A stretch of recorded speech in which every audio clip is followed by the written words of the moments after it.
Shalom peuple de Dieu, nous c'est la jeunesse de l'église de la Compassion, extension de Lubumbashi.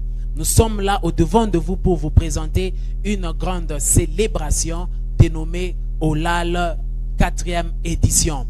Et en ce jour, nous allons vous parler de la grande célébration ou la convention que nous organisons. Elle ira du 1er octobre jusqu'au 5 octobre 2018. Et va à partir de 15h30 jusqu'à 18h30. Et le thème que nous avons choisi pour cette année, c'est la puissance de la transformation. Parce que nous croyons à un Dieu puissant, un Dieu redoutable. C'est ainsi que déjà dans l'ancienne alliance, le Seigneur s'est présenté au devant des patriarches tels que Abraham, Isaac ainsi que Jacob, comme le Dieu tout-puissant El Shaddai. Les dieux qui se suffit par lui-même. Et nous espérons que pendant ces assises, le Seigneur va se manifester dans une puissance inestimable au-delà de toute capacité humaine. Et cette puissance amènera des transformations et des changements dans vos vies. Et nous croyons que ensemble, nous n'allons pas demeurer les mêmes personnes parce que Dieu, quand on le rencontre, il y a toujours des changements. Il a rencontré un homme qui s'appelle Saül et Saül a été transformé. Il a rencontré des hommes tels que les disciples et ces disciples-là ont été transformés. Et nous croyons que le Dieu Tout-Puissant qui a amené Abraham qui était stérile ainsi que sa femme Sarah à avoir un enfant au-delà de l'âge normal. Et nous croyons que ce Dieu-là est capable d'amener des changements, des miracles et des transformations. Maintenant, quelqu'un aujourd'hui peut nous poser la question de savoir qu'est-ce que signifie Olal et pourquoi avons choisi le terme Olal. Et Olal c'est quoi? Olal c'est un nom hébreu qui tire son origine de l'Holocauste. Et c'est quoi l'Holocauste? L'Holocauste était un sacrifice que Israël présentait à son Dieu et qui avait une valeur inestimable. Et dans l'ancienne alliance, les enfants d'Israël présentaient à Dieu différents types de sacrifices. Nous avons les sacrifices d'action de grâce, le sacrifice d'expiation, le sacrifice de culpabilité.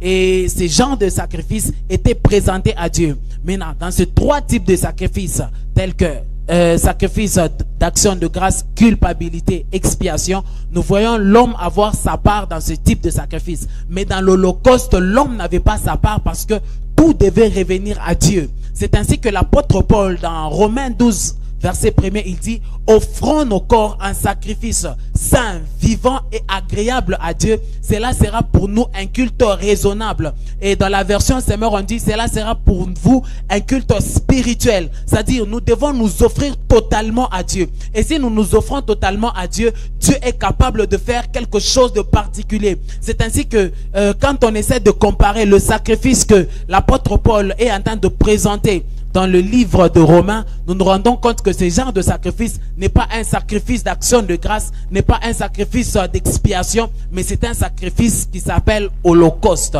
Et Holocauste, comme je venais de le dire, a deux origines en hébreu. Il y a Ola ainsi que Khalil. Ola signifie monter et Khalil signifie descendre. C'est-à-dire, la montée était en rapport avec la fumée que Dieu recevait et la descente était en rapport avec la cendre qui tombait de l'autel. Et quand vous allez venir dans ces assises, nous espérons que le Seigneur va vous amener dans une montée spirituelle, dans une montée matérielle, dans une montée physique, dans une montée sur tous les plans de votre vie. Et si nous nous réunissons ensemble, nous célébrons ensemble le Seigneur, je crois que avec sa toute puissance, il ne laissera pas votre vie telle qu'elle était, parce que avec sa puissance, il est capable de transformer, de prendre les choses, de les présenter au monde comme les choses efficaces, les choses durables. Et je crois que le Seigneur peut amener des changements, de transformation, et une vie ne restera plus la même. Parce que personne n'a rencontré Jésus-Christ sur sa marche